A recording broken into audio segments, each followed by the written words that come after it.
Hey now, welcome to the Dirty Side of the Track. It's America's leading Formula One podcast. I'm Brian, that's Rob. We're happy you're here. Rob, we've got a very special episode. You want to tell people what's coming up? Yeah, I do. It's been an absolute crazy week. I mean, fresh from recoiling from the fact we had the one and only Duff McKagan give us a shout out last week, which we're going to carry on dining out on because it was absolutely amazing. We then had to scramble midweek because we got the call that we were going to be able to interview a real-life Formula One journalist from ESPN. I'm not going to give it away because we'll do it after the news and social, but just have to say hats off to you, Brian, because it was your hard work that got this one over the line. I can't take credit for this, but Wednesday was fantastic, and I felt like a real it was like we'd made it, man. We were interviewing a real-life F1 journalist, and it was... Thank you. And the things I do for the Dirty Siders. You really do. Yeah. It was such an epic week. Like I say, Duff, F1 journalist, and I can't wait to get this one published and see what the reception's like. But anyway, that's enough of the teaser trailer for it. Let's crack on with what the layout of the show's going to be. We got news and social as usual. Then we have the interview with our special guest. Then we've got another 100 seconds of DRS. We've got a Baku preview. And we're also going to do a fantasy shout-out because we promised that when we get to the halfway break, we'll give a prize, I believe, to the halfway leader. That is correct. F1. Yep. Are you excited? I'm excited. I am excited. I'm kind of excited because I'm not giving it to me, am I? But never mind. You could have 6 really good races in a row, and then we still wouldn't give it to you. But, yeah, I know. So anyway, what we're going to do is just like an epic, super quick rundown of all 62 teams, and we're going to give everyone's name and team name a shout-out at the end of the episode. So if you're in our fantasy league, then hang around to the end just to hear a little shout-out and see where you are. And if you're not in the fantasy league, A, why not? And B, you should definitely stick around to hear Rob and I butcher every single one of these names. It will be fantastic. Please hang around. Right, okay, let's get a wiggle on because the interview's a big one, so we've got a lot to get in today. Okay, so news and social. Thankfully, in a week where we had a big interview, not a lot happened, so we haven't got huge amounts of news and social to get through. The biggest breaking news was Checo signed a new contract, which I think was probably on the cards, but was fantastic for them to confirm. So I think that probably rounded out his week pretty well, you know? I think, Monaco, the contract being official, just tremendous for Checo. That's amazing. And then Max, at first I read this headline like he was having a bit of a whinge, but then when I kind of ignored the clickbait and read the article a bit longer, I think what he's saying actually has some credibility, which is that red flags in quali need a bit of a review, because he's not outright accusing anybody of cheating, but he's just saying it's too easy that if you've done a good lap and your rivals haven't, accidentally parking your car somewhere on the circuit has zero repercussions to you as a driver. And I think that they threaded in, it might have been Toto was pointing out that, I want to say in Indy, they have a penalty system where if you cause the red flag, you get your 2 fastest laps deleted from that session. That might be a bit extreme, being as they don't tend to go out more than do a couple of runs, but I do think either... Maybe stopping the clock's not right because you don't want quali to go on forever. But some kind of penalty for the person that brings it all to an end, I do think that there is something in that. So what do you think, Brian? Well, I mean, we saw Lando, right, when he nudged his car against the barrier a couple races ago and brought an end. And then we saw, like we talked about it already. I mean, yeah, I think there should be some penalty. And, Kevin went through the gravel and was able to re-enter the race, the quali, and then we had Yuki kind of brushing the barrier and the butt dial of the red flag. All of these things should have, if it's a real honest situation that slows things down, yeah, I think there should be a little bit of a penalty for it. At least you shouldn't be allowed to benefit from it. That's the side I'll say. Shouldn't be allowed to benefit. I don't know about penalty, but you shouldn't be allowed to benefit. Let me say that. All right, 2 things I wanted to highlight that came up from last week that we didn't really know at the time of recording and actually haven't gotten a lot of airplay. One, the dirty side, really thought Esteban was overly penalized with that 5-second penalty with Lewis. And again, Monaco race direction, you really only see portions they want you to see, which is often not where the action is. And we had that little bump where Lewis's front left hit Esteban's right rear, and we both thought it was more Lewis than Esteban. We thought it was a racing incident. Why did Esteban get a 5-second penalty? Apparently, according to multiple articles I read and a few other podcasts I listened to, there was an entanglement later on the start-finish line, or near the start-finish line, on what's called a, quote, straight in Monaco, where Esteban kind of drove Lewis into the wall as he was trying to, ward him off. Now, did that cause the 5 seconds? It doesn't seem as though that was the driver. But did it add to the decision? Possibly. So just something else to factor in. There was apparently another Esteban Lewis situation in Monaco. And one of the things that we were all kind of complaining about, what was with all the rolling starts? This wasn't the Indy 500 on the same day. Why did we have no standing starts in Monaco, especially after things started to dry out? Apparently, race control also lost power. Now, either one of these could be totally fake, and I could have read like 7 bad articles, but who knows? But I did read race control lost power, and when they lost power, they weren't sure the lights on the grid would actually work because of that. So that's why they went straight rolling starts the rest of the way. And I thought that was kind of interesting because a lot of people were complaining, A, on the delay, and B, on the rolling starts. It seems like the power caused both of those situations. And I didn't hear any of this on race day or even at the end of race day. Did you, Rob? No, I didn't. And something else that's kind of played out during the week that obviously we didn't get to cover because we recorded on race day was the big fallout of the race directors completely getting it from all angles now. I mean, so many articles, another podcast I was listening to was going over it as well, about Pirelli literally manufacture an ultra-wet tyre that is specifically designed for moving standing water. Why did it take them like what felt like an eternity, Spa-type levels, to decide on doing nothing? And people are saying maybe they need a third one. If they're not going to give it to one person, so you want to avoid the Massey situation of it being on one person's shoulders, maybe you need to have 3 so that you can't have a standoff. Because it sounds like neither the two directors could agree on what they needed to do. But then you're in stalemate. So what, is that what was going on for an hour and a half? That they were like doing rock, paper, scissors until somebody won? I mean, I don't know. You know what? The thing is, I don't think we're ever going to be happy with it. And we're just going to be a constant set of complaints about race direction. But anyway, the last thing we want to close out in news and social is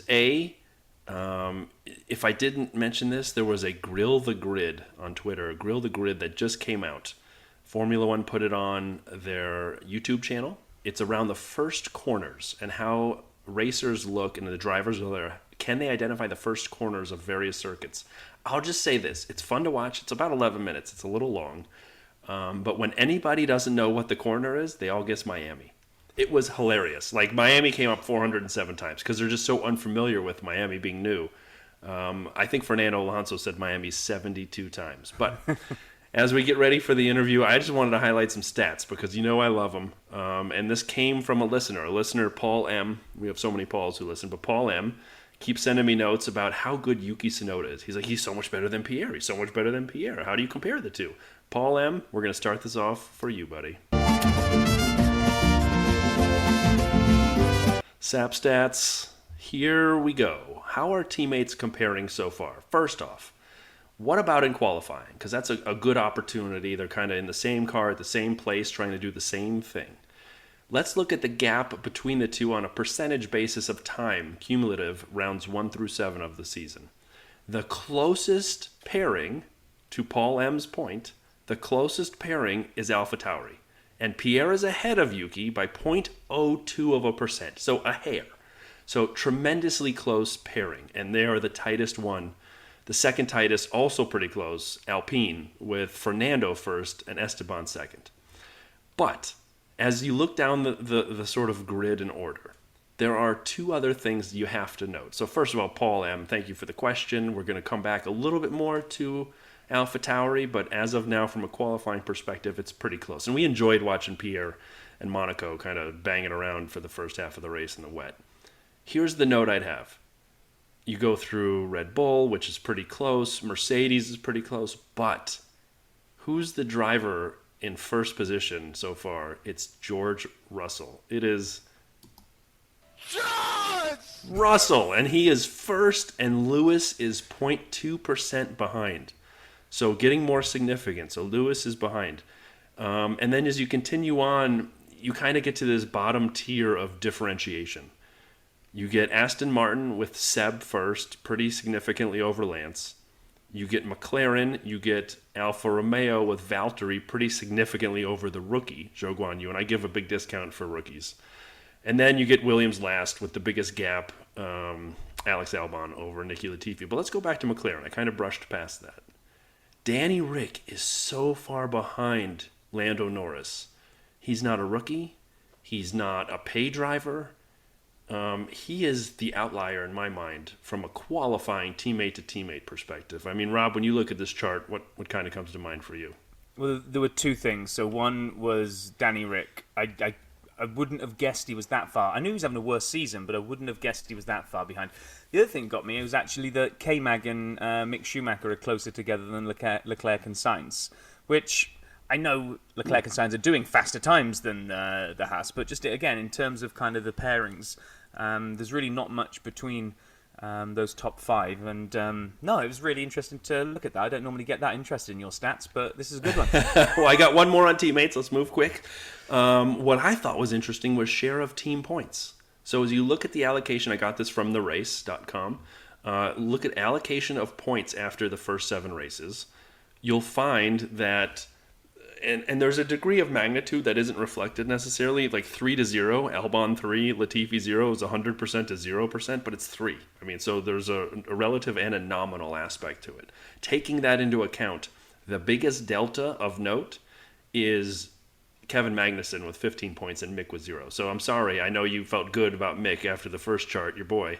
The second chart, not so good for Mick. And then the biggest delta is Valtteri on Zhou Guanyu, 40-1. But again, rookie. I mean, for some reason, I don't think you can really, you can't factor in enough the rookiness of a rookie in F1. So it is... The upside downness last week, I got grief for upside downness. The rookiness of a rookie this week. But, the point that I'd like to make on the differentiation of points in a team beyond Mick and Zhou is, again, Danny Rick. Lando has 81% of the McLaren points. 81%. And that is, after the teams I already named, that's the biggest difference. 81%. And the coolest thing, the thing I learned the most, is while you may have the fastest cars at Red Bull and Ferrari, you have the best balance of points. And that says something about bringing 2 drivers, number 1 and number 2, regardless of how you rank them. And we know there's a lot of Checo conversation. Can he win the title this year? Who cares? 53% of Red Bull points are Max, 47% Checo. That's the most balanced. The second most balanced is Ferrari with, as Willie T. Ribbs in Miami would call him, Chuck Leclerc. Chuck has 58% and Carlos has 42%. Those are the 2 most balanced teams. Those are the 2 fastest cars. In my mind, it's regardless of what Mercedes does, regardless of what McLaren may do.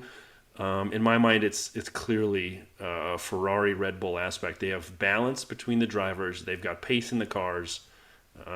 That's why they're doing so well, in my humble opinion. Yeah, no, I agree. It's and then the one that you just haven't gone back to, though. You didn't go back to Yuki. I didn't. Talk about it. So Yuki on here. So up above, you were Paul M had said he thought Yuki wasn't getting the love, and then you said, well, Gasly is actually 0.02% ahead of him in qualifying. But where is he on points? Yeah. But on points differential, it's 65% Yuki with 11 points, and Gasly was 6. So there's some merit in the Yuki thing. So Paul M, thank you for the brilliant point. You're onto something here. Yuki, though, second year, not a rookie. So I would say you can't give him any discounts for being a young driver anymore. But he's winning on points. And the last stat, which came up from the Monaco win, which you heard Checo talk about his countrymen as he was on the podium, percent of wins by nation for active drivers. So this sounds pretty far out there. This was on motorsportstats.com. Max Verstappen has 100% of all Dutch wins. Charles Leclerc has 100% of all Monegasque wins. Fernando has 100% of all Spanish wins. So Carlos has got to get off the schneid and take away some of that percent. The great Canadian Jacques Villeneuve has 64% of all wins. Alain Prost, French, 62.9% of all those wins. And then here's where I wanted to highlight. Sergio Perez, 60% of all Mexican wins. And you may say 60 is a round number. None of the other numbers you gave were round except for the hundreds. So what does that mean? Well, I actually did a little research because I'm a nerd. And I found all of the Mexican F1 drivers through history. Sergio has 220 race starts, 3 wins, 1 pole position. The only other winning driver was referenced at the end of Monaco, Pedro Rodriguez, although he has 55 race starts, and they were in the 60s.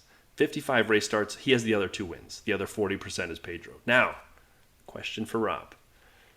The second most race starts by a Mexican driver, Esteban Gutierrez. I'm going to give you a hint. He raced for Haas. He raced for a couple teams, but he raced for Haas. Can you name all of the Haas race drivers since 2016? It's not as hard as you think. I'm here to help. The clock starts now. I'm just going to say no.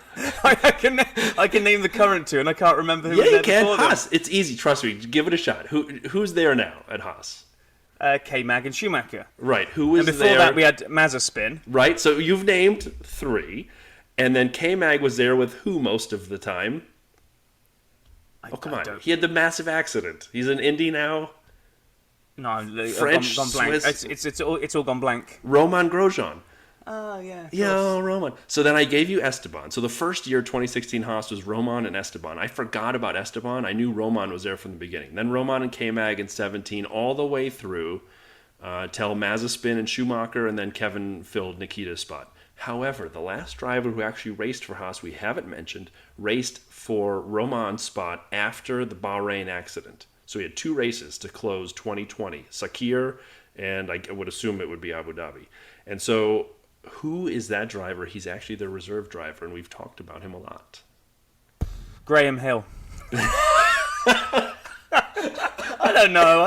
That's a full send when you don't know. It's Pietro Fittipaldi. We've talked about Pietro. Of course we have. Yes. Yeah, too much. So anyway, sorry, I'm done with the stats. I just I had fun with those. Sorry, I love that kind of stuff. So we're really looking forward to Baku, where Sergio was on the podium. But we'll talk about that in a little bit.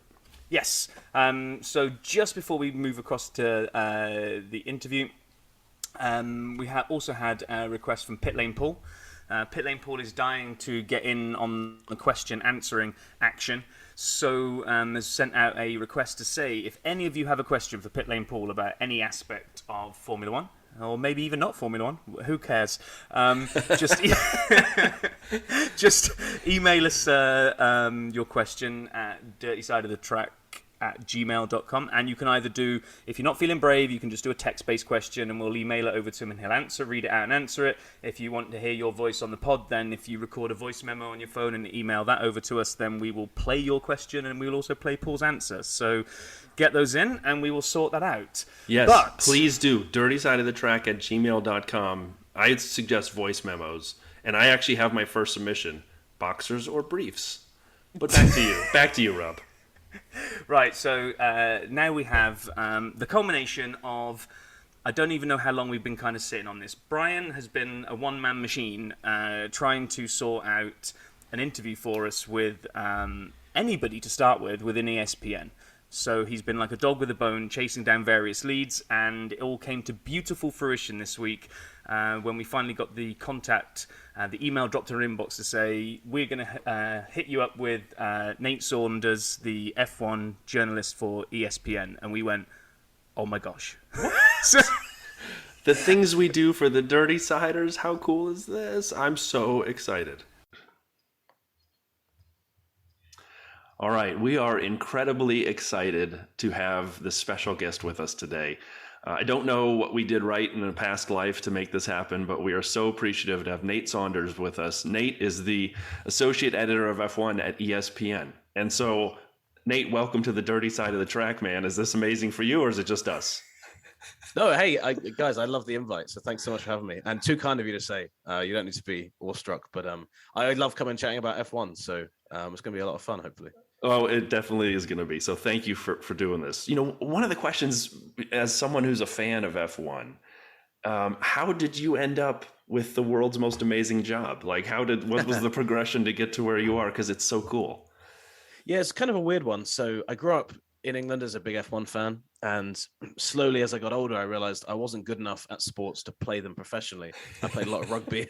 I played a lot of rugby at college and stuff. And I slowly noticed the talent of everyone was getting much better than me. But one thing I was always good at was writing, and I had a flair for. So went to university. I did a history degree at the University of Reading in England, and mainly because I didn't know what I wanted to do when I was, when I was grown up, as they say. But I was sports editor of the local paper. When I left university, I did what's called in England the NCTJ, which is the qualification, professional qualification needed to be a journalist. And yeah, it was kind of a weird role from there because I started writing about all kinds of sports. I actually kind of went pro just before the London Olympics. I was living in London, so I was working on a news desk, and that was amazing. Just there was all this sports happening. But I started writing mainly about rugby, and I actually started freelancing with ESPN. Kind of a rugby guy, but I'd always thought to myself, I'd love to do Formula One day. I watched every race. Me and my dad are obsessed with it. I had loads of friends obsessed with it, and Chris Medland, who has a huge following on Twitter, one of my really good mates now, actually was in what is now my role effectively there. And he left. He got another job, and we would talk all the time. And I just basically applied for his job, got that in 2014, and was kind of just stunned. I was like, "Wow, I've ended up in this role 2 years after becoming a journalist." So I was as stunned as you guys. And first few years was very much office based. You just cover things remotely. My first race was 2015 Spain, but then I started to do more and more as it went on. And now I do over half of the races kind of on the ground, which is always, is just a crazy thing. We're very lucky that we get to go stand on the grid and stuff like that. And had a cool moment recently where my dad and I have this picture of us both on the grid at Imola in 2002. And I got to I was on the grid, a couple of weeks back. And I was just like, this is very surreal. I was like, I must have done something right, like you say, in a former life to have got here, because things just seem to happen in a good way. And I was always very enthusiastic about taking on. So I did rugby, I did football, I did motorbikes. I wrote about water polo once. I went to a dog show called Crufts, and I reported that for an agency. Rob probably has a better idea of what that is than Brian maybe, but I just did everything, and it was just basically opening those opportunities up. And so yeah, when the ESPN opportunity came about, I was kind of ready to take it. So it's crazy. It was that long ago now, actually. When I say 2014, that's like a mini lifetime ago now. But yeah. That's kind of the short story of how it all happened. So 2 things then. Number 1, shout out to fellow Reading University alumni. Woo! Oh, nice. I've just moved back to Reading, so I've come full circle. Yeah. Lived there many years before we moved to Cardiff, then eventually 5 years ago to the US. But yeah, I graduated Reading in '97, so there we are. Oh, awesome. Well, there you go. Sorry, I'm getting lost now. That's second question was. Let's just chat about the university for the next 30 minutes. Yeah, someone wake me up when you're done. Say, that'll be target audience, definitely. So when you talk about, say, being on the grid, we've one of my friends who's kind of a regular contributor to the show, we've nicknamed him Pit Lane Paul. He used to work for Mercedes. He's now over at Alpha, and he'll kind of phone us in a review. And it's always kind of really great to get that kind of, we've got a view from the fans' eye looking in. He's brought a different view from kind of like what it's being like. So for example, we love Monaco. He hates it. He said it's the worst race to go to from working in the pit lane. What's it like then from the journalist side? Because that's like a third angle to this whole triangle, right? You've got the fans, you've got the teams, and then you've got the journalists and the media that wrap around it. So what's kind of any kind of insights you can give us? Any favorite tracks, worst tracks, things you've seen along the way? Yeah, it's an interesting one because I think we all get kind of stuck in this routine of, especially if you've done a race once before, the best place to stay or the worst place to stay, which, how to get into the circuit, if traffic's going to be a nightmare, things that fans have no reason to know about or care about, but we worry about them. So Monaco logistically is quite difficult, but you kind of get there and you're like, I'm working right next to this yacht, this harbor. You kind of get over it quite quickly. But the interesting thing from a journalistic point of view compared to the guys that work there is I think everybody works quite a lot of long hours in F1, but some of the mechanics, some of those guys, they're the first guys in and often the last guys to leave. For us, we tend to work quite late, but you at least get out at a semi-reasonable hour. I think dinner most nights in Monaco was about 10 p.m., which sounds really late, but from a journalistic point of view, was pretty good. But there's some races that we absolutely love. So, Hungary is a great example. It's a great circuit. It's the media facilities are decent. It's got a great city nearby it as well. And sometimes you end up almost correlating the race with the city. You know, you end up thinking like, well, it's a good place to go and spend 4 days. Not that we actually get to see that much of these cities in a lot of them. Sometimes you literally get to the hotel, check in, and you're going back and forth between them. I went to Sochi once, for example, and I said to work, I was like, if you guys don't want to send me to that one again, I'm more than fine with that. You know, it was one. I just said there was just nothing really about it that really stuck out to me. I said if Sochi was bad but the track was great, I'd go back, and vice versa. But there really wasn't anything there. Whereas Monaco, I think people put up with the logistical nightmare of it because of just how cool that event is, and we're quite lucky as well. We can go trackside occasionally. You know, you can see the cars up close, and in Monaco, that's just insane to do. And there's one really nice thing that we're very lucky to do as well, is when the track sessions are done, they open the track up and you can go run the track. So you know, if you're a keen runner, yeah. So you can go, and it's actually it's actually very helpful for a lot of these mechanics, because like I said, they're kind of stuck in the circuit all day, and it gives them a chance at the end of the day to just go and run a 5K or a 10K, whatever it is. And you run those sometimes and you're like, I remember last year running up Eau Rouge and I was like, what am I doing? Like, this is insane. That's amazing. I was just like, I was like, this is the weirdest thing that's ever happened to me. So the moments like that, the job has a lot of cool moments in it that, even though the days are long, you know, and they can be pretty tough, you know, the schedule's pretty brutal, but there's enough moments in it like that kind of, make it worthwhile, you know, beyond just what the job is as well. Hope that answered the question. It was a bit kind of, round and round the question, but no. favorite circuit wise, I'd say like Budapest. Mexico City's incredible. Like you feel like the fans are on top of you wherever you are there. Austin's great. And then you get places like Abu Dhabi, which it's always a shame that Abu Dhabi is the season finale, because when you're going in, you're like, oh, I wish I felt more of a buzz coming in here. And there's some circuits like Silverstone's incredible. You go into Silverstone, or Zandvoort as well. I've got to shout out Zandvoort. Last year, I felt like I was going into like a Euro trance festival every day. You know, it was just insane. And you get that the moment you get there on the train, you're like, oh my god, I'm here for something huge. And those races become the ones you can't wait to go back to. So Zandvoort this year, like you can't see it on my chair, but I've actually got like a Dutch. There you go. Like, they gave us last year. So which just sits on the back of my chair because I thought it was awesome. But they just gave that to you as you walked into the media center. So I was like, sweet. Don't take many freebies, but that one, I'll take a cape. I'll take a Dutch cape, definitely. That's amazing. Zandvoort looked amazing last year, especially because it's right, you know, it has like that boardwalk as well by the sea there. And for, you know, us in America, it reminded me of the Jersey Shore, except with an amazing racetrack and some rabid fans there. So it was really fun to watch. And, you know, I guess the question I'd have for you, you know, Nate, you kind of mentioned the idea of the positives of being the journalist in F1, and you highlighted running the track and, you know, the experiences you've had. I guess the flip side is, what are the downsides we don't appreciate? Like, you know, you mentioned the long hours, leaving at 10, and that's not so bad. Well, that sounds pretty bad. But like, you know, what are some of the other things that we as fans don't appreciate from the journalist side of making the content happen, of giving people the feel of the race? You know, I'd be curious some of those things as well. Yeah, it's a really good question. And I can only speak from the journalistic side. I think the mechanics, they get worn down in a very, very different way. But we kind of have it in it's a strange one, because journalism can be the most rewarding or the least rewarding kind of feeling ever. Because sometimes you're chasing a story, you get it, it's great. Sometimes you're chasing it and someone else gets it, or you just can't quite get the source you want. And the tighter you get, the more frustrating those frustrating moments feel. And I mean, Monaco was a great example. You know, it was, you get up early because to get I was in Nice, which is about a 30-minute drive away from Monaco, which isn't too bad, but you just got to factor that in. There's a bit of traffic when you get in. You walk to the media center. It was also insanely hot. Like I don't deal well with heat, so when there's suddenly heat at these places, everything's magnified. And then, you know, you work the full day. You're running around. You're talking to people. You've got media sessions, etc. And then you finish late.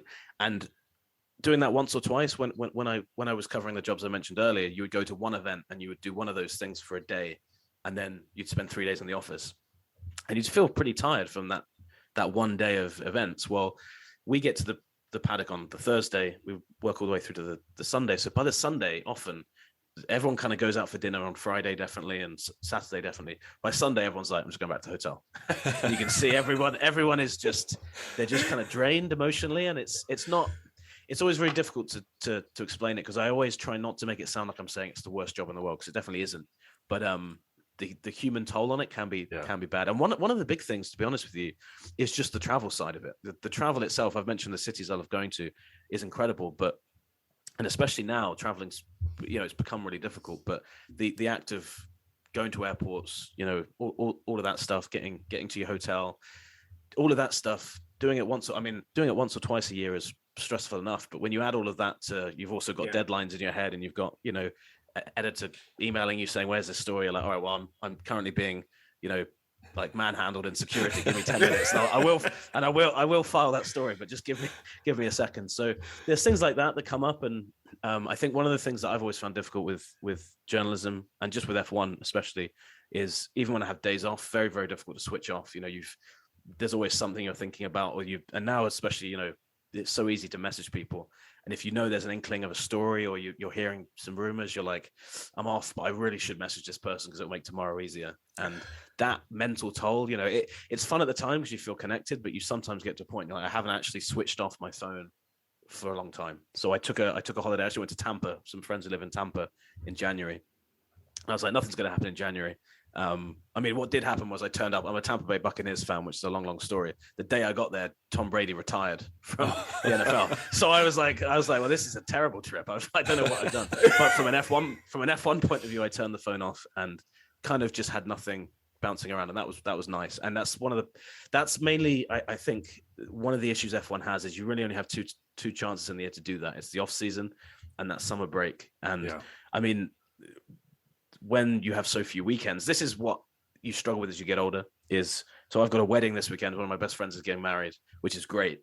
But I said to him, I was like, you could have picked a race weekend, because then I would have come to your wedding and missed a race and had a free weekend still. But it's a 3-day wedding, which is going to be great.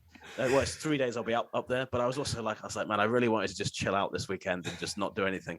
So you end up running out of weekends as well. And so that, all together, those things on their own, they don't seem big, but when you add them all together, and it's 22, 23 races a year, right? You get to the end of the season. Abu Dhabi last year, sorry, I've just been waffling on at this question, but Abu Dhabi last year, I think Saturday, Sunday, the thing I heard most from everyone, even though we had this incredible race that we were all really excited about seeing, everyone was also like, can't wait to go home. I'm just, we'd all been on the road for so long, and you could see it. Mechanics, some of the drivers told me that they were like, just really, just can't wait to get back. I think it'd been 5 races in 6 weeks at the end of last season or something like that. And I'd been to 4 of them. And a lot of people there had been to those 5. And so then when everything happened on that Sunday night, I remember us all thinking like, come on, man, like give it, because it meant then the following week we all got back and we spent 4 days, writing about Michael Massey and Lewis and Max. And it was like, man, like, couldn't one of you have just won it normally? Have just gone normally? Couldn't we have had a little bit of a boring finish for once? Yeah. So you do get that, and obviously once you're in there and you're reporting on it, it's great. And the kind of, it's one of those things you put up with all that stuff because of, it's like dream job territory. So you have to take the rough and the smooth with it. But I think it's important people know that it's not all sunshine and rainbows, because when people get into the sport, I think a lot of people come in with the idea that it might be, and then suddenly they have a bit of a rude awakening, maybe, to like, oh, actually, this is a lot tougher than I thought it might be. It is a job. It is an actual, like you're saying. There's the job side of the job, and I don't think a lot of people appreciate that. So it's good. And Rob, I just got to say this: I grew up in Tampa, so. Nice. So now it's my turn to connect with Nate, and you guys can talk about Reading, whatever. I don't know, but so. Tampa, there you go. I was nice. Actually, I loved it there. It was great city. Yeah. So it's amazing. I was actually once the mascot for the Tampa Bay Lightning, but that's a different story for another time. That's an awesome story. Well, yeah, I'll tell you what. I'll come back on the show and we'll talk about that. Yeah, exactly. we can do it. We'll do an episode on that. We'll have 2 spin-off episodes: a Reading University episode and a Tampa Bay episode. And, some Easter eggs for the listeners. Yeah, exactly. No, I've got a follow-on question from those worst things actually. But before I do, while it's not the F1 world, the reason I moved here 5.5 years ago is leading up to that, the year, maybe 18 months leading up to that, I was essentially doing 2 weeks on, 2 weeks off. So flying over to Boston, 2 weeks in the States, home. And I get it, that whole living your life out of a suitcase in an airport all the time. People think it's glamorous because, oh, you're off to Boston. I'm not. I'm off to an airport, I'm off to a hotel, I'm off to the office, and then I'll do that in reverse and come home. But anyway, so I can kind of appreciate that side of the travel. piece. I just didn't have the upside of the F1 racer at the other end of it as well. But... Yeah, I mean, like it's one of those things. Some of the races you get out to a lot of the cities and see quite a lot, but there are some where you are just kind of. I mean, Silverstone, weirdly, like, I live in the UK, but Silverstone's one of the hardest to do because it's impossible to stay nearby, and so I'll probably be driving up from Reading every day, and so that's about an hour and a half either way for people that aren't familiar with the geography of the UK. And by the time you get to like Saturday night, you're like, man, this is great. This is crazy. And that's without traffic, so you're suddenly, and you get home and you're like, I'm going to bed and I'm going to be awake at 6 to drive back again. So just stuff like that, that side of it. And you're not driving a luxury car either. You're just driving a hire car that, like the cheapest one you could find for the 4 days. So yeah, there's stuff like that as well. So my question on you mentioned about when you think about a story and you've got to track down your source. I'm pretty sure there is one, but I'd like to hear it from you. Is there a pecking order for the media when you're getting the driver interviews? Or are you all got to, whoever can get there first, like after the race, whoever can get to Max first gets Max? Or is it kind of, well, no, Sky Sports go first? And then, is there a pecking order or is it a big fight? Yeah, so it's nicely kind of split into sections. So to use Sunday as an example, we have now, you've probably seen it on TV. It's like a TV pen, and there'll be about 3 or 4 outlets in each corner, and basically the drivers will have to go to each one of those. So you'll have, Sky Sports will be in one. They'll try and kind of put them in based on region, so that if there's questions coming in foreign languages, it just helps them all get those questions. Then we, the written media, have what's called the mix zone, which is behind that, and we all kind of are basically just clamoring over each other. Like you're going to end up with someone's armpit right in your face during that, and it's not great. But you basically, they on a Sunday and a Saturday as well after qualifying, the teams it's actually in the regulations. They have to put their driver up to the media, to the written media, and to the broadcast media at least once. So if they miss the mix zone, one thing that COVID did was, Mercedes sometimes do this. The driver will go off, do the briefing, and they'll say, we'll have a Zoom with him, with Lewis or with George or with Toto in half an hour and an hour. But that's where media kind of does get funny, because by then a lot of people have seen, let's say, Lewis is annoyed at Max last year. We're waiting in the mix zone for him. Well, he's already sounded off about Max in the Sky Sports pen. And so you've got your news desk saying, Lewis just said this. And I'm like, okay, cool. But I haven't heard him. I don't know what he said, because I'm physically stood here. Like I can see him talking to Sky, but I can't hear what he's saying. So that's kind of funny sometimes, where you get that divide of being on the ground. Sometimes you'll get a message from guys on the desk. They'll say, this just happened. You're like, cool. I have no idea what that's about because we're kind of out here. So it's not first come, first serve in that sense, but it's very regimented. But on Thursdays and Fridays, we get individual sessions with them. The kind of the more intimate individual sessions are starting to come back. COVID kind of killed them off a bit, and we just had Zooms. And then obviously we have the press conference session, which is split into, you have 10 minutes for TV and then 5 minutes for written afterwards, which isn't broadcast. So it's split up like that. And I think the media is always looking for more time with the drivers. I think where a lot of the reporting, I think the difference making reporting comes from when people close to drivers, or like there's a few drivers who, if they walk into a circuit, I'll say hi to them and we'll have a quick chat. I'm not going to sit here and say it's all of them, but there's a handful that I have that relationship with, and that it becomes quite helpful, because even I say this to, and you guys probably know this, but people listening might not, like a lot of I'd say 90% of what a journalist is told, you don't report. A lot of it's background, it's off record, or someone says, oh, by the way, this happened yesterday, but if you report it, I know, I'm never telling you anything again, but it informs your reporting for something later. Or you hear something like one of those situations I mentioned, whereby someone says, Lewis just said this, and you're like, okay, well, I know for a fact that he doesn't know what he's talking about, not because he's a fool or anything like that, but he hasn't seen this replay yet, or he doesn't know he's been summoned to the stewards, or whatever it is. So you do get a lot of reporting, and that's why it's a shame that there's this kind of fake news thing put around, because a lot of journalists know a lot more than they report, and that is sometimes difficult to convey that. So it's just so to answer the original question, it's kind of structured nicely, but it's not like those are the only places you can talk to those drivers. You can, if you wanted to, you could go grab one of them. Sometimes they tell you where to go. They say, I'm not talking to you today, but Max, for example, Max has a great relationship with a lot of the Dutch journalists, who go and chat to them, which makes complete sense, because they've been following him for so long. And Lewis has maybe, I wouldn't say a bad relationship with the Brits, but there's some that he will talk to and some that he won't, and I think locally you end up getting these relationships that are formed a lot more closely like that. The I guess the question I'd have for you following that is, what has social media done to really to you, to your job, and I guess covering F1 as a whole, maybe not just necessarily for you, Nate, but just even broadcast. What has social media done and changed? Because to me, it's interesting. Like you mentioned, kind of that idea of people saying fake news. I mean, half of social media seems to be fake at all times, but it's instant, and it's just a bizarre kind of thing. As fans, I always have to take it with a grain of salt, whatever I see on Twitter or anywhere else, and figure out who I trust and who I don't. And I guess I'm curious your thoughts on what social media has done to reporting on F1. It's there's some great things about social media. It's made it way more accessible for fans. And it's not just Twitter; it's across the board. I think it's just easier for people to follow stuff. But it is amazing how things can go on social media and they become fact. So a great example, and it's just the first one that pops into my head. It's a small example, but it shows you how people treat journalists now. Sometimes when they're, when they get their news just from social media. You guys remember when Max crossed the line in Abu Dhabi, right? There was a radio message where, so it was Gianpietro Lambiasi, who's his race engineer, said, "Oh my Lord, Max," oh my. But on social media, it was him screaming it. But on social media, everybody said, "Oh, look, I can't believe Alex Albon got on the radio and shouted to Max that." And I remember thinking at the time, that's weird. They wouldn't let Alex Albon on the, he wasn't on the pit wall. Why would he have been the guy shouting? But all these people were saying it. So I asked Alex, I saw him, like it went to testing. I was like, that wasn't you, was it?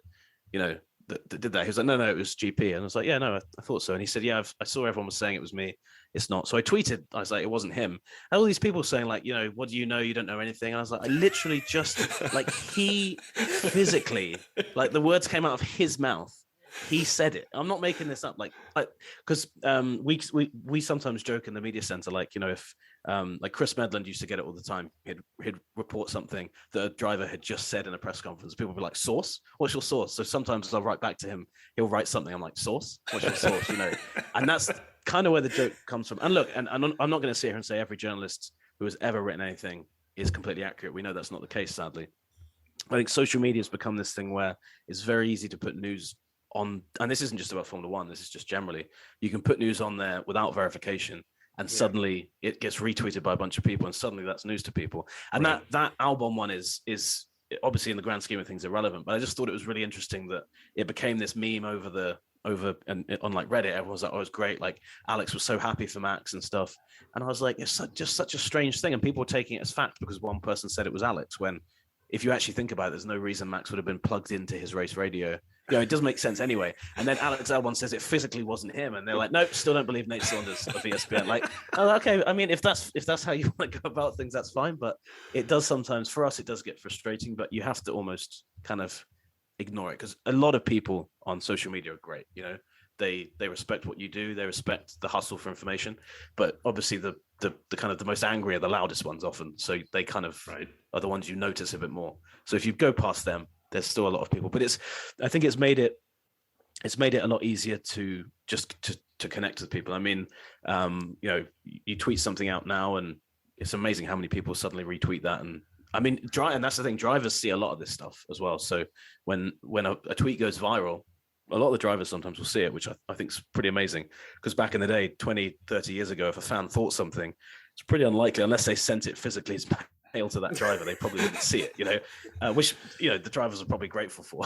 But it was one of the things we were discussing on an episode recently about kind of just in our lifetime, that we know more about drivers and feel more connected to drivers now than we ever have. In the past, you literally saw them inside their helmet, and maybe they took their helmet off at the end of the race. And beyond that, you maybe a soundbite on a TV. But now all of the teams have got such good Instagram, social media games. They're all making sure their drivers are personalities. You've got Drive to Survive coming in and giving us all a view into life beyond the race as well. Be interested to see if you think is kind of social media, Drive to Survive, those types of things, that kind of lends into the driver beyond the racetrack. Is that part or even the majority of why it feels at the moment, why F1 is like, it really feels it's surging at the moment. It feels like it's kind of much bigger thing, and we'll come on to the US aspect in a minute, but just generally it feels like it's much bigger than it's ever been before. Yeah, 100%. And I think that's been a really key thing.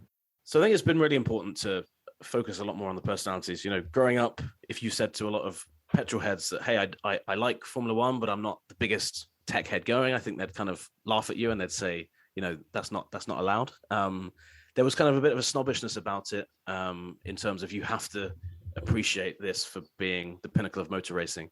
And I think that it was always such a shame. If you look at golf, I'm not the biggest golf fan, but I respect how personalities in golf sometimes are bigger than the sport. Tiger Woods obviously is the best example of that. You have Mickelson and got all these guys in Europe that every time there's a Ryder Cup on, I get drawn into it because I'm suddenly like, well, I know all these guys. I know who they are. Don't really care too much about golf, but I know who they are and I know what their personalities are like. And for a long time, I think Formula One probably missed the boat on that with a lot of drivers. You would know who the best. Like Kimi formed that reputation of being who Kimi was, but that kind of just came out of interviews. But there are a lot of people, like I think maybe 10 years ago, somebody like Daniel Ricciardo, you'd probably know him you'd see him in interviews and you'd say, oh, that guy's great. Whenever he does an interview, it's great. But you wouldn't know anything beyond that. You wouldn't know Lando Norris beyond that. And what it's done is it's given people a reason that beyond the talent they show on track, you have a reason to root for these guys. And I think that social media has been great for that. Like you said, Netflix has been great for that. And I think it's actually really important because nowadays, especially, there's so many things to watch, whether it's on streaming services, whether it's sports, whatever it is. And personalities drive that. And we know it's all about racing and it's about cars, but I think it's it's the people that ultimately we root for.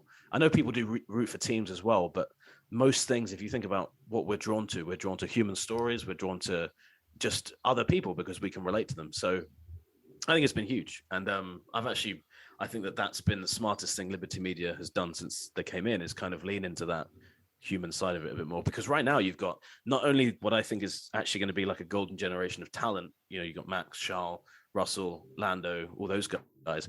They also have the personalities to back those things up with. Yeah. And so you're getting this kind of the best of both worlds coming through.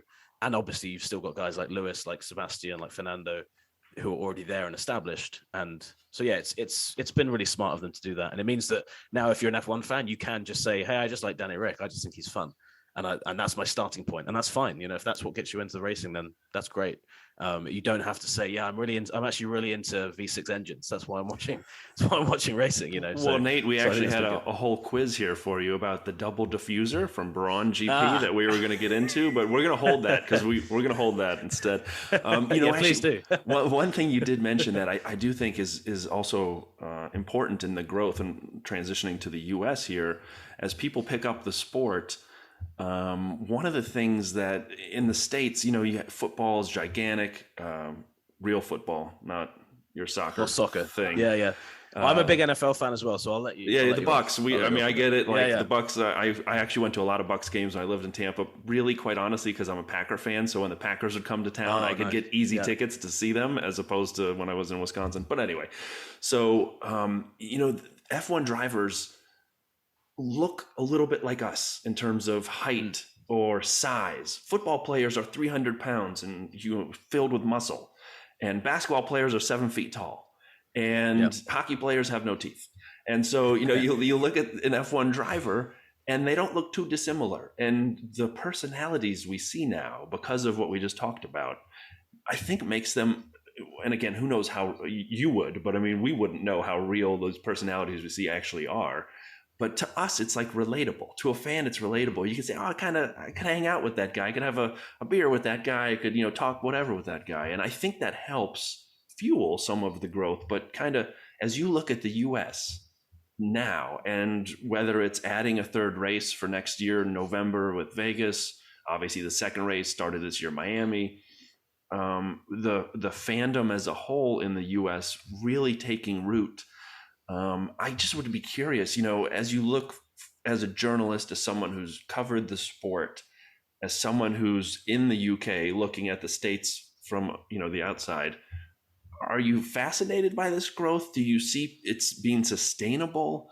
Are there elements of it where you see it growing fast, like teams, people, tracks, the parties? Like, what kind of stuff do you see kind of sticking out to you and what do you think sticks with the growth in the US of F1? I think the biggest thing I've noticed was the first US Grand Prix I did was 2017. And I I love, I mentioned earlier, Austin's one of the events I absolutely love to do. But I used, when I'm in America, I will try and stay out there. I'll try and do a holiday or a trip out there. And in 17, when I went, you would ask a lot of people, oh, I work in Formula One. And so many people did not know what it was. They'd be like, oh, is that like NASCAR? And you would hear that over and over again. And now it's crazy. That's only 4 or 5 years ago. You go over there now and people go, oh, I love Formula One. I'm the biggest like Lando Norris fan, or I'm a big George Russell fan, or or they're wearing team gear. And I was just like, is this the same country that I used to come to? And I think it's really good because Americans have such a great relationship with sports. The way sport is done differently in America to how it's done in Europe. And I think that you can really, you can gravitate to a sport can be too, for a long time, F1 was very, very European centric in how it thought about things. And you still have people who say, I don't like the Americanization of F1, whatever that means. I have no issue with it. Obviously, I work for ESPN, so if I did, I'd be in the wrong job.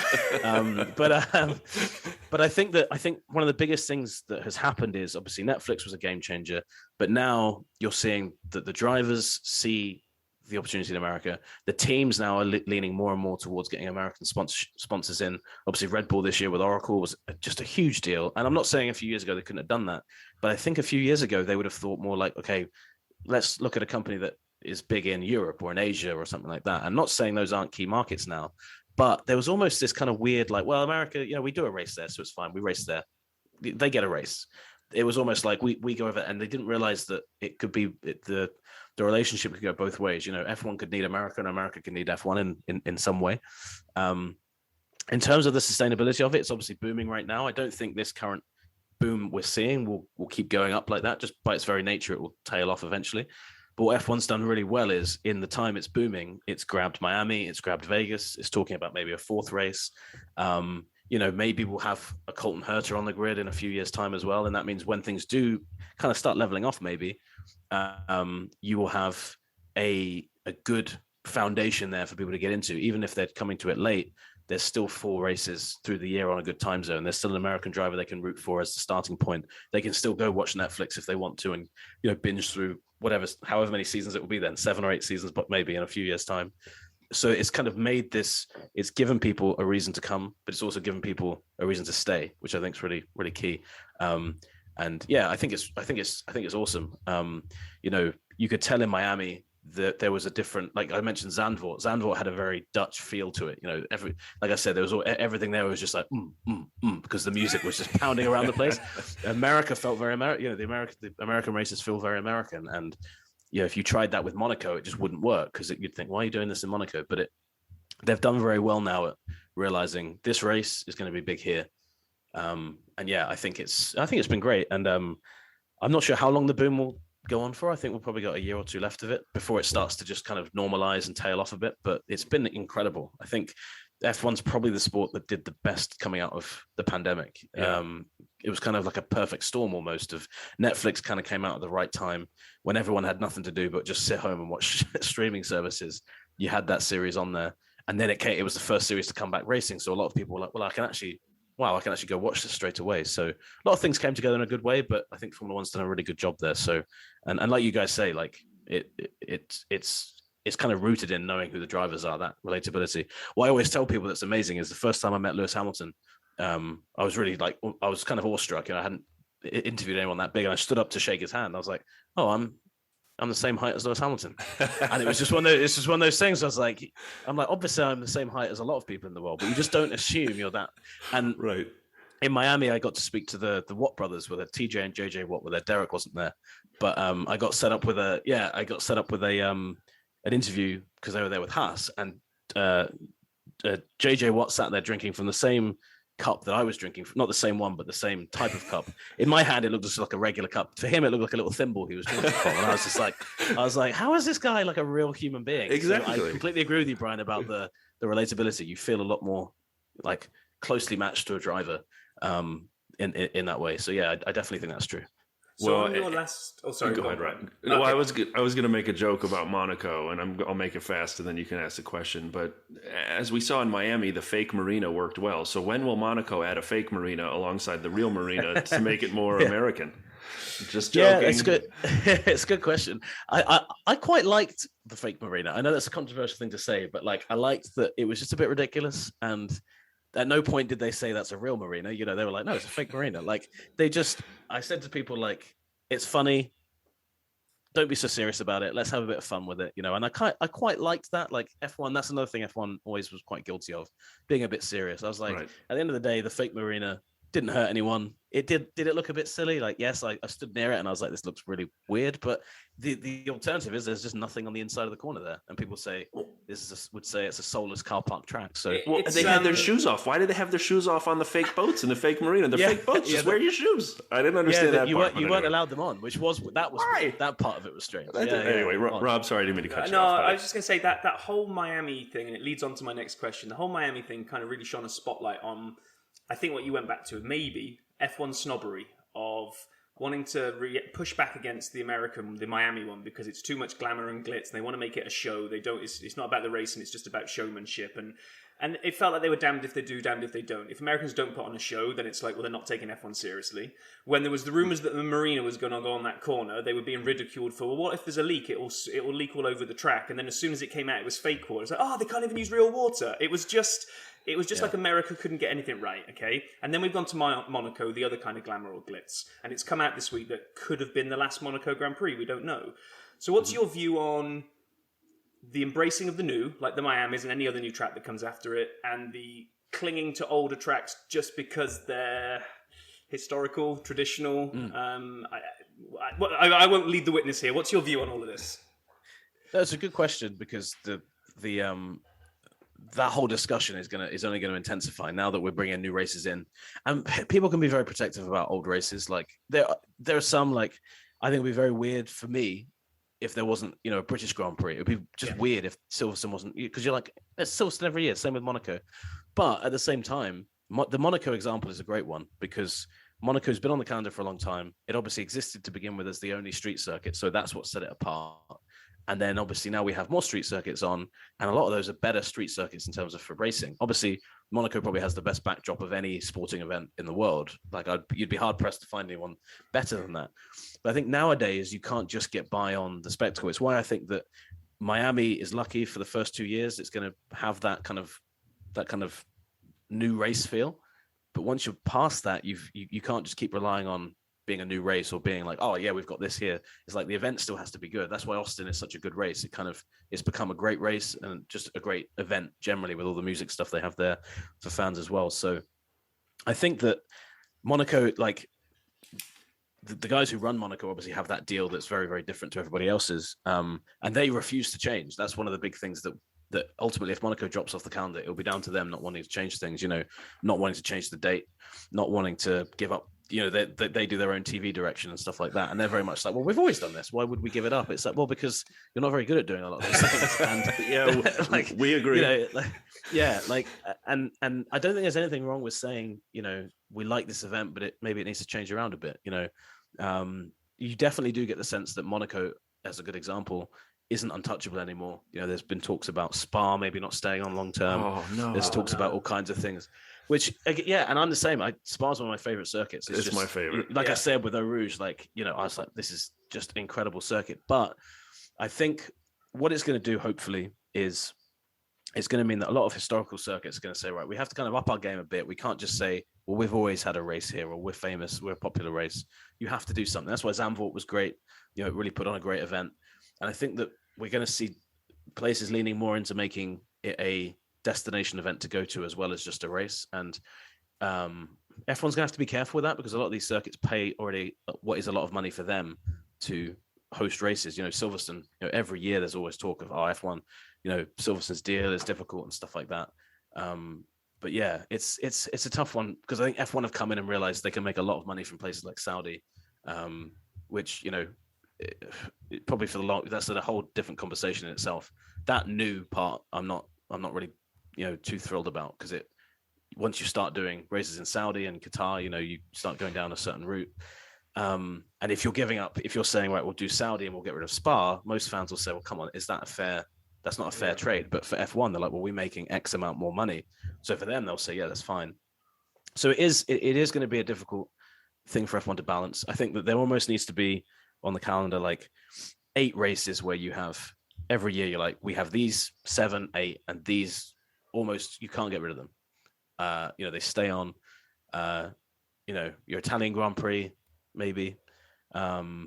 Just events like that you look at. Yeah. Like, you need to have that. It's like the Indy 500 is a great example. That was obviously on Sunday as well.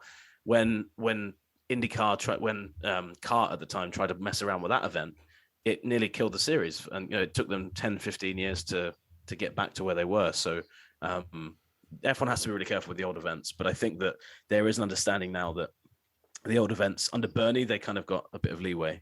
Whereas with Liberty have kind of said, look, if you don't want to bend the way we want you to, we have no problem getting rid of you. And that might be a good thing. It could be a bad thing as well if you suddenly start treating really famous events with like without that respect.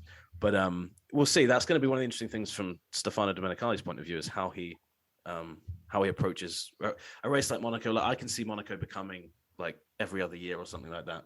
F1 have definitely left Monaco and said, here are the things we want you to do. If you don't do them, that's on you. We've said this is what you got to do to stay in F1. And Monaco's never been in that situation before, because it's always just been, well, we'll do whatever it takes to keep Monaco on. And I think they're a bit surprised. They're like, oh, they actually do mean, they actually are serious about this now. So I think as soon as people realize that part of it, they're like, okay, maybe we do actually have to make a change. And I think change can be good. So I'm always open-minded to it, but yeah, I totally get why people are worried about it at the same time, because like I said, like your reaction there to me saying Spa going, like I had the same one when I first heard rumors of that. I was like, come on, really? Like you can get rid of Spa? Like what are you going to replace Spa with? Like it's got to be as good a circuit as Spa, and there's not many in the world that are better than that. So it's the best. So Nate, we're almost out of time. One of the questions the last thing we'll ask you is, what's something that fans either don't appreciate or maybe don't necessarily understand about F1? And I think you kind of hit a couple along the way here, especially the money aspect, that this is and I say this a lot on our podcast, it's a for-profit business. It's not a not-for-profit business where they're just in it for racing.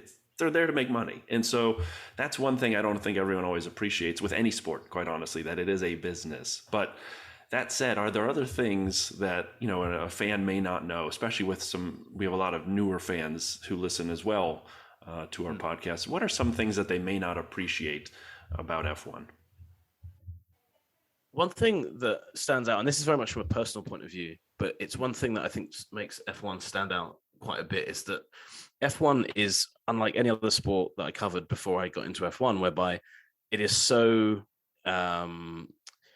it's kind of like a little traveling kind of circus almost. Everybody there is traveling together all the time. And it's why last year, the Horner-Wolf dynamic, just to use an example, gets so strained, is because those guys see each other almost as much as they see their families. And that's replicated across the grid. You have a lot of people who are in relationships in F1. They just, they travel together, etc. And I always say to people, like, sometimes I'll get in a plane and the person next to me is the Williams front right tire mechanic, or and you just end up chatting to, and you're like, this is weird, isn't it? It would be like if you went to the Super Bowl and I don't know, like Sean McVay was sat next to you on the plane. You'd be like, what? You're like, don't you fly? And they're like, no, we just fly like this. And so it means that away from the front end of it, there's so many people who are in it, and it's just like everyone's close together. And I think it's why those questions about the size of the calendar are really quite key. But it's probably not exactly what you were asking, but it's always a funny one, because I think people assume you just turn up at the race and you go, and that's it. But a lot of the time, people seeing each other all the time, and it is I don't want to say it's like a big family, because there's a lot of people that don't like each other within it, I guess, but which maybe makes it like a family. Yeah, exactly. Special dynamic. It's just a very strange thing, and I think that's why a lot of the discussions that you hear in F1 happen the way they do. Whether it's suddenly there'll be a discussion about Spa. Well, that's probably because the promoter of Spa was at one of the races and spoke to Stefano, and suddenly they were like, well, at the moment I'm not really keen about Spa. That gets out and suddenly it's news, and it might just be a passing conversation. It's why driver market conversations sometimes are like, this guy's talking to this guy in the paddock. It's like, yeah, like I don't think that's a contract discussion they're having, like, in broad daylight. Like if they're doing that, it's their agents doing it type thing. Yeah. So it's kind of I've never worked in anything like it before in terms of sports, where everyone is just kind of together all the time. And it's why, like, the season can feel very long. It can feel very elongated because you're just kind of, it's a bit like being at school almost. You're always seeing the same people and you're in the same routines as everybody else. And yeah, I think that would be one thing that stands out. I can't think of anything. If I come back on, if you guys will have me back on the show in the future, I'll think of a better one than that, because that was a bit, that was probably a bit personal. But So I always like to go down the childish route. So one of the things that Paul mentioned to us from his time in the pit lane was the silly little game that if you leave your gonads unprotected, somebody will basically punch you. And he came on our episode and he said he took one of the nads from Michael Schumacher, which I just still find absolutely hilarious. But any other little childish games alongside nad tapping? Luckily, people don't do that to journalists, because I think they know that we might write bad stories about it. So I don't think a driver's ever done that to me. Although I was in the hospitality the other day, Kevin Magnuson's one of the drivers I get on with pretty well, and I was talking to Stuart Morrison, who's head of comms there, and K-Mag just came over and flipped the bird towards us. And I was like, was that to me or to Stu? He was like, both, I guess. just joking. And he was just laughing as he walked out, just flipping the bird at both of us. And I was like, oh, okay. But that kind of stuff, that kind of stuff does happen. In the media center, I mean, we do all kinds of things like, people's laptops get locked in their desks, or, people like, I'm quite famous famous in terms of the media center being quite forgetful. So if I leave my hat somewhere in like a media session, someone will come over talking to me and they're wearing my hat, or they're wearing my coat, and I'm like, oh yeah, sorry, I've just left that somewhere. Or they'll take pictures of it like in the car or something like that. So that's happened a few times. So that's the thing. It is very much like a schoolyard thing. Like you get to know people so well that a lot of the time you're kind of in between all the work, you're passing time and you're just trying to have a bit of fun. So no gonad slapping, but I mean, now that you've said that, I feel like that might be coming for me soon. you might have jinxed it. So I have to be on my best behavior in Canada, make sure that I'm not like going around corners unprotected or anything like that. Nate, thank you, man, for doing this. This has been awesome. No worries We'd at all. love to have you back in the future. We have so many more questions, and your insights into the way that a journalist sees F1, as well as the way you see F1 growing and changing, so much appreciated. So thank you for doing this. No worries, man. Thanks for having me. Like I said, love chatting F1. So, and I'll definitely be back. I'd love to come back on. Oh, fantastic. We'll take you up on that. Amazing, Nate. That was so cool. We will take you up on that and have you back on. Thank you.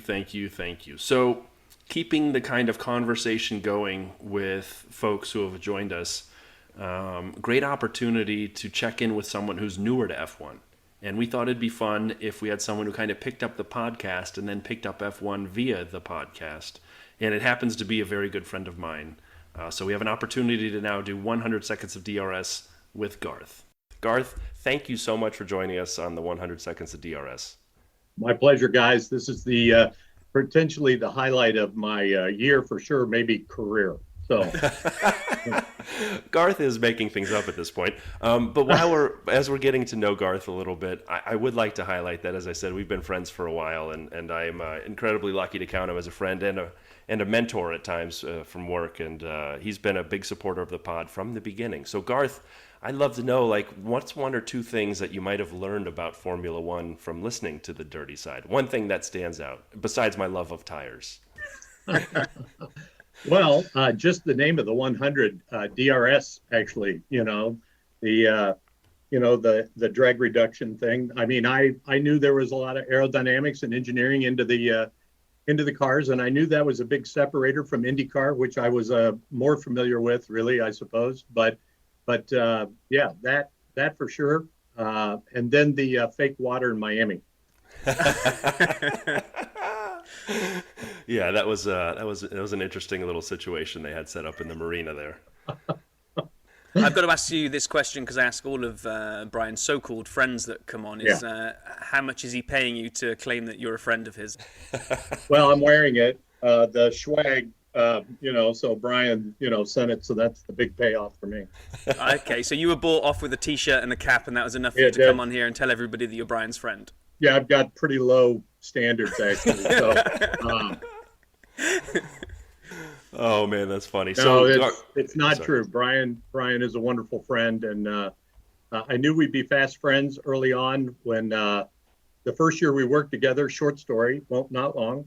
We were headed into the basketball tournament, the NCAA basketball tournament. I go into his office and I'm like, I got the bracket. We're going to fill out the picks that we're going to have. Brian produces this algorithmic secret file from his computer that actually starts to predict who the winners will be. And I'm like, who the hell is this guy? I mean, what is going on here? I mean, I just came into like, is it Loyola or Villanova? We didn't need to do 3 inputs and wait for the thing to run a cycle overnight so that we could find out fill out the bread. No, but seriously, it was always a blast working with Brian. So. Oh well, at least somebody had a blast working with Brian, I suppose. So. Yeah, exactly. One person, but no, we always had fun doing basketball, and we've actually traveled to each other's places to watch basketball games, college basketball. So tremendous, amazing. All right, so Garth. Do it again. Oh, we're going to do it very soon, my friend. You know that. Garth, here it comes, the 100 seconds of DRS quiz. Rob is going to be asking the questions today. Are you ready, Garth? I'm ready. Rob, are you ready to administer the 100 seconds of DRS? I am indeed. Are you ready to time us? Probably not, but here we go. In 3, 2, 1, begin. What would you prefer, a wet or a dry race? Wet. What's your favourite food? Pizza. Tyres, are they interesting or not interesting? Terribly interesting. Oh, man. I'm old for softs, Would you rather be chased by 1 horse-sized duck or 10 duck-sized horses? Let me see. I got to go with 1 duck, a horse-sized duck. Okay, DRS, good or bad? Oh, definitely good. In fact, I've added a wing to my car. Do you have any lucky superstitions? Only wash my car on days ending in Y. What's your favourite F1 team? Oh, that would be McLaren. Okay. Coffee or tea? T. Favourite driver in F1? Charles Leclerc. Okay. Mario or Luigi? Mario, because he was a big fan of Mario Andretti, so it has to be Mario. Ferrari or Ford? Oh, Ferrari. Is a hot dog a sandwich? Yes. Oh. Favorite. What, we think it was like a handheld appetizer? Favorite F1 track? I haven't seen them all yet, so this is my first year following, but Monaco was always a favorite track. Okay, what's your favorite cheese? Swiss. And time. We were at just got the cheese seconds. in. Always Just enough time got for the cheese. And I think I got the timing right. Wait, hold on. So can we go, Garth, that was great. Thank you. Can we go back to the hot dog is a sandwich? Because, we know the debate, right? It's basically like an open-faced sandwich, right, that you roll. Yeah. I mean, that's effectively what it is. It's if you could flay out the hot dog, it would and it would be exactly like an open-faced turkey sandwich, except made out of terrible meat. And what you do is you just roll it. So I get the argument. Is that the argument you're making, or no? The sandwiches are essentially constructed of 2 pieces of bread. You decide with the meat in between. And so even though the roll is butterflied, technically 2 separate pieces joined in the V, and so we have a sandwich. Oof. He makes a good point, Brian. He does. He totally does. I like it very much. Yeah, well. Garth, thank you so much for joining us on the 100 Seconds of DRS. This was a highlight for me. You are the man. It was a blast. Happy to do it anytime. Rob, great to meet you. Yeah, it was a pleasure to meet you as well, Garth. It was even more of a pleasure to have the video pop up and see somebody rocking full-on Dirty Side merch. So you will become the poster boy. When we get our catalogue, you can be posing on the front cover. Oh, boy. We want to sell stuff, right? Oh, well, just again, a thank you to Garth. We really appreciate your support and the listens and the conversation today and your time. And to any other listeners who want to participate in the 100 Seconds of DRS, please feel free to shoot us a note on Twitter at F1DirtySide at any time, or let us know through any of our other social channels. Garth, you're the man. Thank you so much. Thanks, guys. Bye. Well, it actually pains me to hear somebody speak so highly of you, Brian, but I can't say a bad word about Garth, because although nobody could see him on here, we got to see him, and he was fully kitted out, as we mentioned on there. That I think he's followed us right from the beginning. He's all in on the merch. I think almost like 98%. If we were doing like one of those graphs for a split between percentage of merch, then Garth's going to be right up there, like about 98%. And I think Mark in Australia with his limited edition mug is the other percent. So, Well, Garth's wife Julie has a T-shirt and a hat now too. So Julie, hello to you as well. So, I'm not sure we're going to be able to top this week, but, at least we have the small matter of a race to look forward to next week. So we are going back to Baku. And as always, being as you are the nerd that you are, I know you've got a whole bunch of stats lined up for us here, Brian, on Baku. So do you want to kick us off with the first couple? I do. And you know what I'm going to do, Rob? We're going to combo this week another SAP stats and a race preview into one. So one more time, here we go.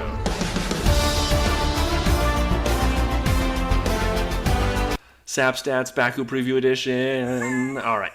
So this will be the 5th Azerbaijan Grand Prix, but it will be the 6th time we've run at Baku. The first time in 2016, it was titled the European Grand Prix, which moved around from circuit to circuit. It's a 6-kilometer, tiny bit over race. It's a street circuit, which I love very, very much. There have been a couple of amazing situations that have occurred on this race. One in 2017, the second year of its running, the first ever Azerbaijan Grand Prix. Lance Stroll was in second place coming down the long home stretch. At the end of the race, the last lap, the checkered flag is out, and Valtteri Bottas came around him at the last second and pipped him at the line, took second. Lance took third.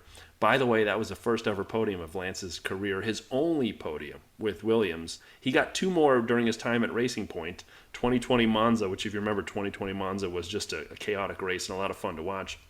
And then the 2020 Sakir Grand Prix, which is the short, which Checo won for Racing Point. So it was a double podium for Racing Point, one of my favorite races. But just as a note, Lance has had 3 podiums, always third, but back to Baku. 2021 was an epic race last year. If anyone watched it and remembers it, just so cool. Coming around the last handful of laps, Max blew a tire out. I think it was his left rear. He went flying on the straightaways, going 200 and some odd miles an hour into the wall on the right. Thankfully, he was okay. Previously, Lance had also had a tire blowout randomly. People were very nervous about the tires. They did a restart, and it was one of my favorite restarts ever. Lewis is telling his team, it's a marathon, not a sprint, guys. And he's all getting them ready just in case I don't finish first. We will be fine. Not only did he not finish first, second, third, fourth, fifth, sixth, seventh, eighth, and so on, he had what's called brake magic on. And I had not heard of brake magic before this, but it's a brake bias, which allows you to shift from front to rear. And he'd had it tuned up to front by accident. He bumped it with his hand. And so as he goes into the first corner next to Checo was ahead, but Lewis went to brake and just locked up the fronts. The rears did nothing. He went straight into the runoff area. He came around the corner in last. And Checo won the race. It was one of Checo's, it was his first Red Bull win. As I already mentioned, his win at Sakir in 2020 for Racing Point. So I love Baku. And we'll talk, we could talk about who else has won there if we wanted to. We don't have to get into the weeds too much. But it has been a diverse set of winners, a diverse set of pole sitters. And it's only about a 40% pole to win conversion ratio. So it's not a guarantee if you're first in quali that you're going to win. I love the Azerbaijan GP. Yeah, same here. I do as well. I think we've always seen some great racing there, so I'm even hopeful that with the new cars, so far the cars have proved they can follow each other. Did that help in Monaco? No, because just because you can follow, you've got to be able to get past. But here, the fat cars can get past anyway, and they will be able to follow even better. I'm really looking forward to this one. By the way, the brake magic thing, when they said that he accidentally knocked it on, I just had visions of inside the cockpit. There was some big red button that says "Do not touch," and like he kind of. Well, I mean, speaking of the slow button, which is not what you said, but a button, the slow button, Charles famously crashed in Baku by the Castle Corner, which I love. If you have never watched Baku, please tune in next week at 6 a.m. Central, 7 a.m. Eastern. But please tune in. There's this Castle Corner, which is amazing, and Charles just stuffed it straight into the corner. And that's when he did his famous radio message, which we use all the time here. I am stupid. I am stupid. That's where it comes from, when he stuffed it into the corner. So it is a tough race, but it is a fast race, but it is also sort of has a street circuit aspect. It is. Yeah, I'm really looking forward to it. The only downside is because it's so early, it does mean we're going to have to skip a week at the bar because they can't convince any bar staff to come in and open up at 6:30 a.m. on a Sunday there will morning. not be a bar event this time? No, they're going to skip to the week after Canada because that's a much more healthy 2 p.m. So, yeah, which as much as the first one was great, and I wanted to keep the momentum going, I got to agree with them. Me trying to get myself down there for like 6:30 a.m. and then probably give in and start having a beer. That's not going to be a good look. So I mean, I've always said people in the airport are drinking at 5 in the morning, heavy or hard. You never know where you're coming from or where you're going. Just take the airport approach. Anyway, so we promised to close this out. We normally have the DRS 100 seconds of DRS last. But this week we wanted to highlight fantasy last because we want to do something a little different. We're at about the halfway point of the halfway point if halfway doesn't mean halfway. Because there's 13 races in the first half and 9 in the second, which is not half, but we'll take it. And we're 7 races into 13, which is just over half, but we'll take it. Let's kind of look at where we are. But to close out Monaco, because the system, as Lando would say as often... It's broken!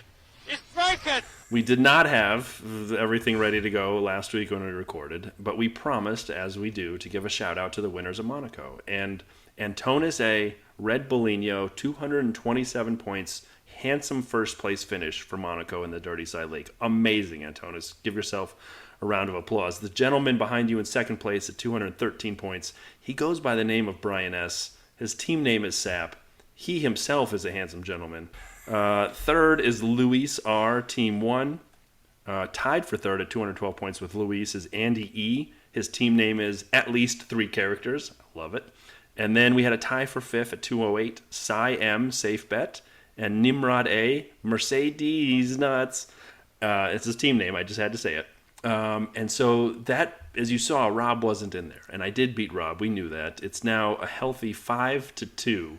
In our fantasy back and forth. I won't sing the I won song. I'll just say 5-2, dude. You better get on your horse and get moving because it's getting away from you fast. I know. I just need to massage your ego because I know otherwise you'll just give up and stop doing the pod if I beat you too much. So I'll take one for the team and keep the dirty side going. So no way, man. No way. I appreciate the way you're framing it, but we know that's not true. So as we promised, here is now the best first half of the first half. I'm not going to go to a quarter because that's too precise and this sure ain't right. First half of the first half rundown. The season to date, all Wait six... there, one second, Brian. I just realised something we didn't decide before we did this. Yeah. We have to start at the bottom and work our way up. No. Yeah, you do. Come on, it's like the Billboard charts, right? When it's the number one single of the week. All right. Come on, we got to start down at the bottom and build up. We need the anticipation, right? All right, we shall do that. So we'll start with Team 63. There's 63. Someone else joined the league recently. Welcome. And we're going to read our way up. But there is a caveat, and I am serious with this. We often talk about love. We talk about respect. We talk about the passion of F1. But when you hear your name called, wherever you are, whatever you are doing, you have to say the word dirty side. I don't care if you're on the treadmill at the gym running right now, you got to say dirty side. And if you're in your car by yourself on your way to work, dirty side. If you're on the train on the way to a sporting event, you got to say it out loud and let people look at you like you're crazy and then talk to them if you like. This could be an icebreaker. You never know who you might meet, but you have to say dirty side. So starting at 63, Team 1, Jason D. 62, and I'll stop doing numbers after this, Brian C., Stallion. Brandon P. with Bosco Team 1. Jeremy C. with Has-Beens. Skyboy, Team 1. Ben W. with Bennington. Olivia M. Only regrets. No regrets, only memories. You got me there, Olivia. Jim M. with Guitar Hero. I know you, Jim. I'm looking forward to you climbing up this chart. David C. Alpha Carey. E2D with All Ferrari. Another Ruben with Terribly Dutch. Darren L. with Paddle Shifters. Jeff K. with Another Team 1. Anthony P. with I Win Again. John G. with Team 1. Lennis M. with Zoom Zoom. Ryan B. Can't be bothered to make a name. Ryan, that's a good one. Avanesh S. Team 1. Garth G., who we just heard from on the 100 Seconds with Team 1. Kudzai M. with Le Boisson. And by the way, if we butcher all of your names or team names, just know we're doing the best we can. Lee W. with Team Minimal Effort. I like that, Lee. Kelly Marie S. Winging it. Danielle P. Mom is number 1. You know she is. And then I'll do Yoav A. with King Julian's Racists. Stephen U. with Vroom Stappen. Cruz R. with Cruise Seat. ILS with Nutcracker Wannabes. Robert M. with Russell in the Bushes. Peter G with Scudera Gates. Daniel Y with Booty Bandit Club. Oh, cheeky. Pop We P with Team 1. And I'll do Joseph W with Can You Hear the Drums Philando, which is one of my favorites in the entire league. I love it. And then we already talked about this. Nimrod A with Mercedes Nuts. Andy E, at least 3 characters. Jeff C. Ricardo, I barely know her. Jillian N with Nothing to Lewis. Stuart D, Hopefuls. James B, JLAB. Paul H, we know Paul H, no idea. Fenojiva with Scalebound Racing and Scalebound Grand Prix. Sorry, Simon S, SI Racing, David T, Michael. I just sent you an email. David T, you're going to get one of these. Michael, I just send you an email. You always have to have that at the ready. Luis R, Team 1. Sophie M, Team 1. Back to you, Rob. Jacob Z with Jacob Z Team A, or could be Jacob Z and Jacob Z Team A. Renato, we've had him on DRS with Fly and Hakkinen. Liam D with Winner Winner Chicken Dinner. Paul M with Poppin Bottas. I like Paul, that. Paul G with Team 1. Ryan H with Team 1. William B with Will's First String. Heidi O with Team 1. And maybe I should hand over to you, Brian, for number 11. And then we'll go take it in order for the top 10 then. We should. Seven Young K, Seven Young Next Gen. And then how do we do the top 10? Let's take it in turns. We're into the top 10 now. Okay. So, After you. Mark E with Shuey. Rob V somehow made it up to 9, which is shocking, with Slow Brian on. Cy M with Safe Bet. Mark D from Detroit with Team DLV. Thomas H with Nazrak Nedamnik. Abby W with Team 1 in 5th. Very nice job, Abby. Edward Jason S with Gunnar Stroud, which I'm hoping the Gunner is for the Arsenal Gunners, but I'm not sure. Vanch J with Team 1. And by the way, my happiness of you having to announce number 2 overfloweth my cup. Number 2, a spectacular number 2. As everyone says, are you taking a number 2? Yes, I'm taking a number 2, and that is Brian S. Sapp. Every meal at Taco Bell should be a number 2. And then the number 1 spot, Antonis A. Red Bolino. I think that all deserves a round of applause. As always, it is so great having you guys around. We enjoy the fantasy more than you know. Am I a nerd for this stuff? As Garth said, do I have a model? I do. We'll wait and hold off on that because it's not paying off the way I thought. We can talk more about that as we go. But obviously we have Baku in a week. It is race week. We are so excited to be back in a race week. And we will be back next week with a recap of the Azerbaijan Grand Prix. As always, we love you guys. Welcome to the Dirty Side. Please tell your friends. And if you don't like them that much, tell them anyway. We are here and we're having a great time. We thank you to Nate for being on the podcast. Rob, close us out, my man. That's just what I was going to say. He said to us, don't be in awe of us, in awe of me. It's nothing special. Well, it was, Nate. It was awesome. And you made 2 slightly middle-aged guys feel like kids again, because it was absolutely fantastic. So, yep, like Brian said, review of Baku next week and a preview of Canada, which will be the week after. So, as they say, keep it on the dirty side.